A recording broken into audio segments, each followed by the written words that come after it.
Oh, where did your little mask go? Where did...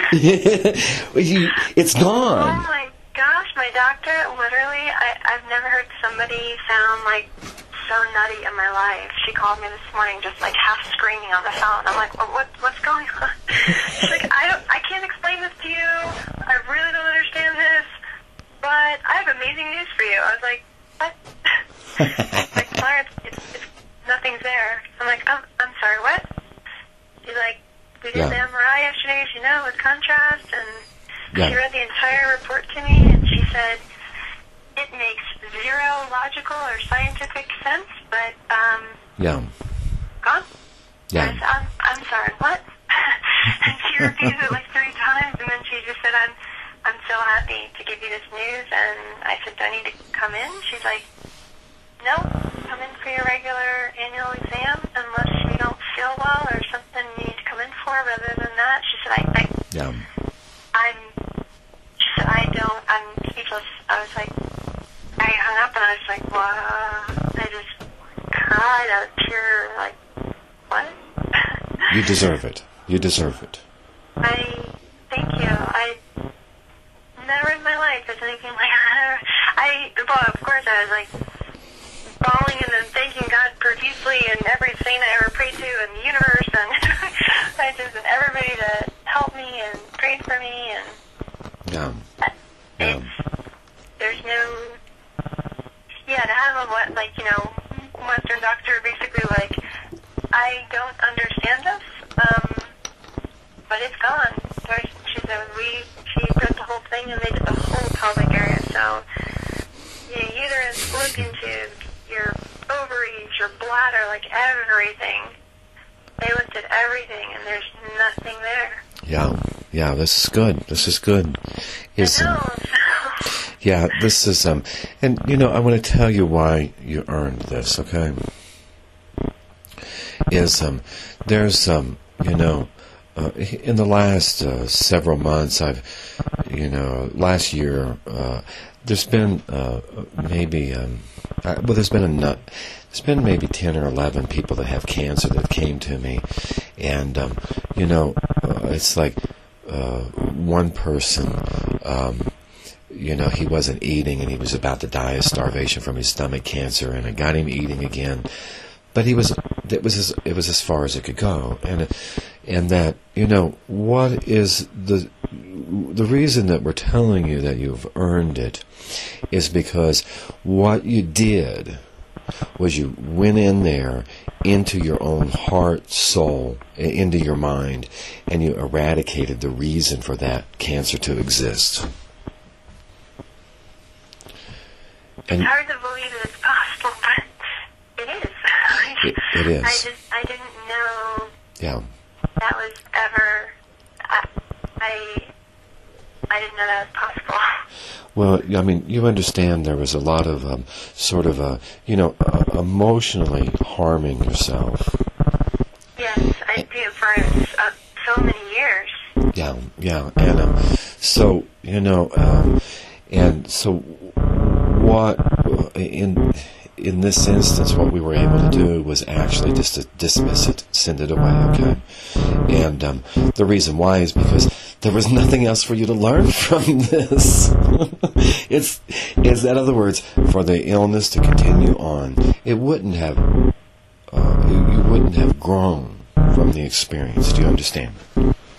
And I completely understand, because I was fighting that every step of the way, and then after talking to you that first time, I calmed down. It was like, okay, well, this is manageable, and then it became a whole different experience for me. That's right. Completely different experience for me, and I feel like just the luckiest gal in the world right now. On so many levels. Like, obviously, medically, I'm over the moon and happy, and then just my own, spiritual growth is just, it feels so amazing. It's just like something I hated, and I was hating it. I was hating my body. I was hating everything. I was hating everything about my past. I was hating, like, here we go again, and then that switched working with you and a different perspective.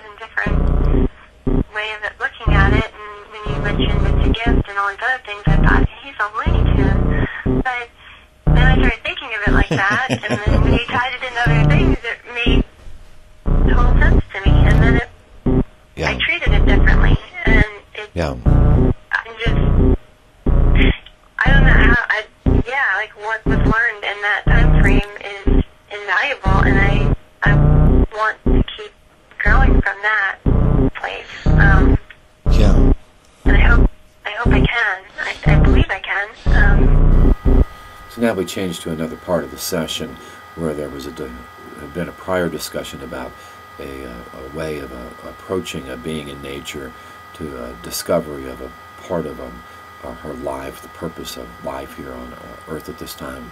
Find that walk and hike that I can go on, because that was the first thing that popped into my head. Is like, so after this discussion about how we had worked with her a year or so ago to eliminate the seeds of a worry and self-doubt that were the source of this, is that we then go into a discussion about the nature of how we went about eliminating this cancer from the body.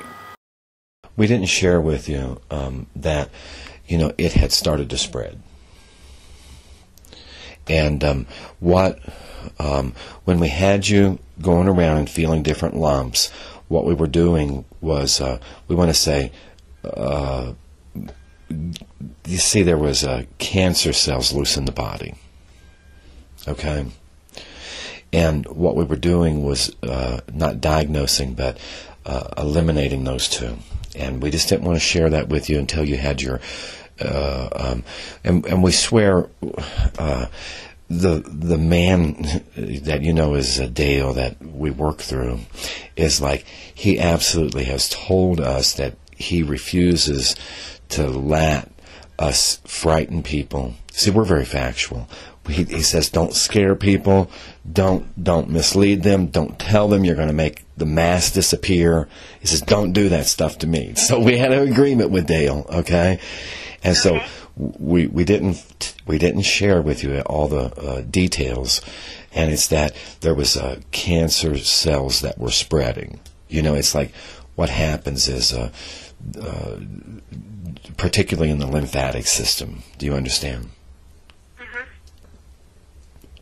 And now, at the same time we were working, what we wanted to show you is that, you want to continue on a regular basis to palpitate the breast, okay? And to notice any lumps. Because what we're talking about is we're talking about raising your cancer awareness. Do you understand? Okay, yeah. Yeah. And you see, because unconsciously you're going to continue to fear this. Can you understand? Oh, I do, absolutely, yes. Yeah, and it's just the way the unconscious is built.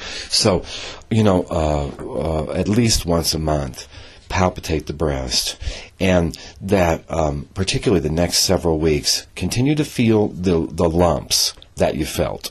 You were talking about feeling the nodes of the lymphatic system, okay? Because, you see, and we understood that when they did the MRI, they were going to check into the internal organs where it would normally spread, okay? And, we worked a little bit down there. And so you see, this is the way that you can realistically assure yourself by having your regular checkups. And we would recommend that you do it every 6 months for the next couple of years, okay? And if your doctor doesn't want to do it, then don't do it. But what you want to say is that you just really want early warnings, okay? And this is it's like worry is not good for your body. Worry. No, it's not. Yeah. No, and this is really, it's the worry is how this got started, okay? And so just insist, say, I want to know. And so, what you see, by you having by doing the things we're suggesting and your regular checkups is excuse me, Dale needs to clear his throat. And by doing the regular checkups, then what you'll be able to do is consciously reassure your unconscious the cancer's not returned. Okay? Oh, okay. Yeah, and if it should return, you can call us and we will eradicate it again. Okay. Now, it's going to be 3 or 4 weeks before all the cancer cells that are loose in your body now are eliminated, because, you know, that mass just didn't disappear into thin air. Do you understand? Yeah, I kind of was like, well, where to go? Yeah. Okay. Yeah, and where it went was the immune system, the lymphatic system, and the circulatory system worked hand in hand to kill those cells, to break them down, to hunt down. Again, a lot of times the reason cancers get loose is they have chemical cloaking that they do that confuses the immune system, okay? Mm-hmm. And what we did was cleared that up, okay? And the additional worry and fear you were experiencing was helping that cloaking. So that's why the first thing we did was kind of showed you again the piece that you've learned. And so what that did then is after the first session, the mass started breaking down. Do you understand? Mm-hmm. What we would sort of suggest would be a couple more sessions with us. We want to say one maybe, we want to do a little bit here in a few minutes, but then what we want to do next is maybe next week, and then about 3 weeks after that. And what we're wanting to do is to assist the dead cancerous cells to be totally released, totally dismissed, and then we just want to look and check again. We just want to do like another checkup, okay? And we want to kind of then leave you with a final tune-up about the immune system, where it will really be aware and make it like the top priority of your life, you know, for the immune system to know what that chemical cloaking smells like, tastes like, and feels like when it eats it, okay? Okay, yeah. Yeah. Now, and we're sorry that we, didn't tell you the truth that, it had, you understand the technologies of how cancers spread, okay? Not a lot, but I know a little bit. But I don't know very much about it. Yeah, and so what we just want to tell you is you have now a way to reassure yourself over and over and over again, okay? Okay. And if you ever have any, unless you're having like a serious flu or strep throat or something like that, if you ever get a large lump in a lymphatic gland, you want to get it checked out, okay? Right, yes. Yeah, particularly in the pelvic area, okay? Okay. Particularly as you get older, okay? Like after, in your 50s, you'll want to really, you're probably going to have a little bit of some problems with lymphatic drainage as you get older, okay? Okay. Yeah, particularly in the pelvic area. A lot of women suffer from this. It's going to be even worse for yourself because of some of the car accidents and stuff. So this is something that you're going to have to learn quite a bit about after you get to be about 50, okay? Because there's a lot of there is a yoga exercises that will help. The inverted, the headstands, shoulder stands, those sorts of things. You'll want to emphasize those in your practice again when you get to be close to 50. Because that actually helps the drainage to occur as the lymphatic system begins to age a bit, okay? Okay. Yeah. Now, there's a couple of supplements we want to recommend for you, okay? We'll send you this and just, is this, have we celebrated enough? Is it all right that we're just going to work for a bit? Mm-hmm. All right. We want to say over the next 3 weeks, what we want to do, yeah. So then what we want to do is take a look, and then after that, we think maybe in about 2 to 3 weeks after that, to take like a final exam, a final check. Okay. Okay. Yeah.